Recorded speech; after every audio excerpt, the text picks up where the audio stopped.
it time for another tier list? I think it's time for another tier list. Top tier is I'd wear it. It looks historically accurate, or accurate to the world and the character created within the story, and also it looks like you could wear it on set for more than 20 minutes without wanting to die. Pretty good is for things which are very solid but have a couple of things which are just keeping them off the top spot. Our middle, neutral but necessary category is not actually armor, which you can now wear as a hoodie, like so. Oh right, you can't actually see it, hold on. Ooh. This is my husband's hoodie, which is why it is so enormous on me, but he said he didn't want to get a hoodie which said the other thing, which we'll get to in a minute. This tier is basically, while I have opinions about the outfit, I make no comment on its effectiveness as armor because it's clearly not meant to be armor. Should this have been some kind of grayed out off to the side category? I suppose maybe, but too late now, we have merch, we're just gonna roll with it. Moving on down, we have could be worse. It's clearly meant to be armor, it's not very good, but they tried. They tried. This tier, everyone's favourite, is entitled Just Stab Me Now, and it's exactly what you think it is. I also have both these designs on coffee mugs and stickers and aprons in the shop, which is probably down below this video, and I'm so excited that we have merch, it's so cool. This category is for exactly the kind of armor you're thinking. You know, metal corsets with giant pauldrons with a big gap over your heart. The sort of armor that you might put on catwalk models for a runway show. While even the best armor is always a trade-off between coverage and protection and comfort, this stuff is pretending to be armor, but actually is mostly an active hindrance. I still have a very long list of suggestions to get through, so we're gonna start with the short ones and work our way up to the ranty ones. Malenia the Severed from Elden Ring. Did I pronounce that right?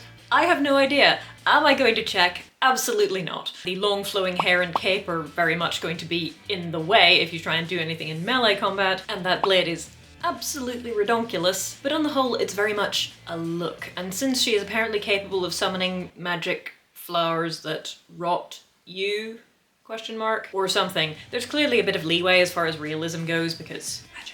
On a more general point, if you want to have someone who's very lightly armoured, the things that you go for first are obviously the head, and often something that can function as an impromptu, very small shield. So armouring her head and her forearms, not the worst combination. Personally speaking, I don't think I would have gone with the greaves as my next piece of armour. I'd probably have tried to put something across the chest to protect the vital organs, but you know, overall I think I'll go with pretty good. Is it my favourite armour set? No, but it is very serviceable, and there's definitely an aesthetic there, which I'm kind of digging. Dragon Prince. Now, have I seen this? No, I have not. Will I see this? No, I will not, probably. Do I like this armour in this random picture that I found on Google? Heck yes! What thing is made out of what material is always kind of tricky to figure out in a cartoon, but I really like the look and the shape of the pieces, and the fact that there are helmets, obviously. Even if the material choice seems to be semi-random, like is that a leather spolder? I really don't know.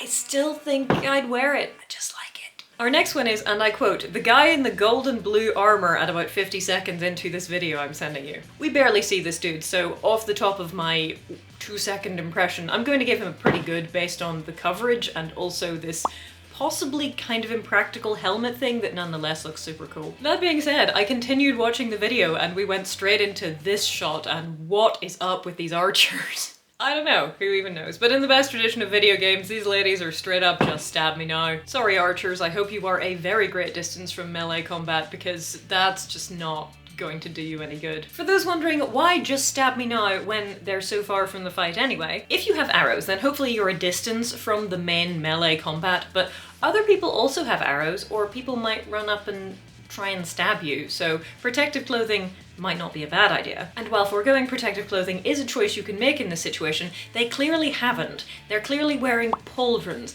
and like a metal corset thing. There's clearly some level of protection that's meant to be going on here, but it's so full of holes and so clearly designed just to be cleavagey rather than protective that it's just dumb. It's just dumb. Especially because a metal corset, which may or may not have any kind of lining under it, it's not the best way to batten down the hatches or the most comfortable way, especially if you are generously endowed, which obviously they are. I guess you could just wear a metal corset for funsies, but it's the other stuff around it that's making me go, yeah, see, it's meant to be armor, but it's just not doing its job and is in fact just cursed. Do the kids still say cursed? I have no idea. They probably say something else now. Someone said bet to me the other week in a TikTok comment. I had to Google it. I had no idea what that meant. Where was I? Oh yes. Shilling merch. Onward to the Power Rangers. Specifically onto Power Rangers Mystic Force, I think. And I was debating as to whether or not this was not actually armor, but from what I remember of the original series, it does seem to have some protective qualities. In which case, it's very flexible, it's easy to move in, and if that's a 4-way stretch fabric, then it's probably pretty comfortable. And so I was considering putting it in I'd wear it, and then I thought to myself, yes, but would I actually wear it? Because it is basically just very thin spandex. And I just thought, no, actually, I'd feel really self-conscious fighting against grey dudes who line up one at a time to be kicked in the head or whatever it is that the Power Rangers fight these days. So I decided to go for pretty good instead. I wasn't sure whether or not to add or take away points for the Mystic Force cape things, because on the one hand, if they're made of the same stuff as the armor spandex, then they're going to provide extra protection, and they do look cool and they do add swooshiness. But on the other hand, they do make it easier to grab you, so possibly these things cancel each other out. I'm still gonna go for pretty good. I only watched the first couple of series of Power Rangers and then I didn't see them again until I was in probably my late teens, at which point we had acquired a television that was bigger than my current laptop screen, and I was like, wait,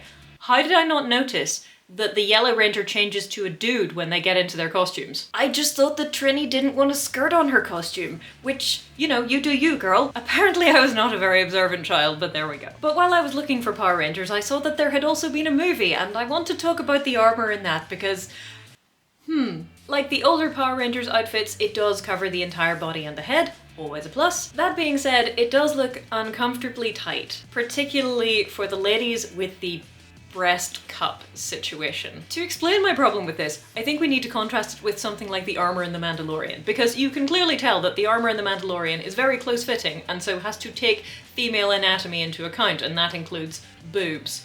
But these feel like you'd have to kind of pour yourself into the cups to get them on, like you're a Victoria's Secret model or something. Sort of related to Victoria's Secret models. Are those combat wedges? Like, seriously?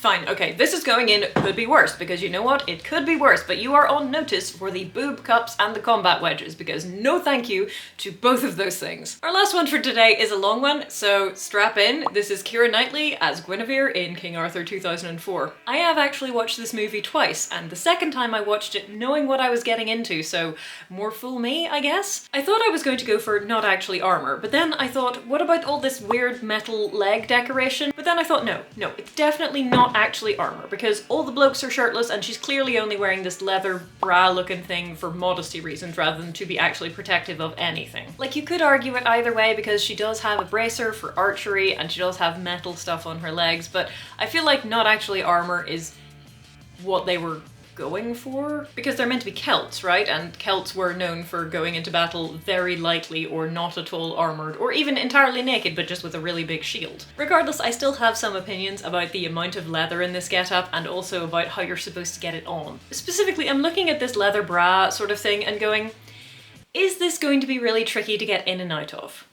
Does she have anyone to help her? I mean, there are a bunch of other women around who are on screen for like 5 seconds, but I guess they could have given her a hand. If you haven't seen many long-form videos from me recently, it's because I've been making this Fantasy Heroine series, and I had a patron write a sort of fanfic snippet back in one of the earlier series when they were traveling together. And the snippet involved Leo, who is the love interest, basically, tracing his hand down Rosamund's spine and subsequently also the laces of her bodice. And I said, you know, that's exactly the sort of thing that Caroline the writer would go for, except then Rosamund, the fantasy heroine, would yell at her, because who would bring a back-lacing bodice and wear it when one is on a trip with one other person and no servants and no guarantee that there's going to be anyone to help you get undressed at your destination? Which I suppose was Caroline's entire point, really, but there we go. My point, and I promise there was one, is that medieval knights had squires to help them get in and out of their armor because their armor was super protective, but that came with the trade-off that you had to have help putting it on. From a practicality perspective, this stuff isn't even armor. It's not really going to protect you against much of anything, so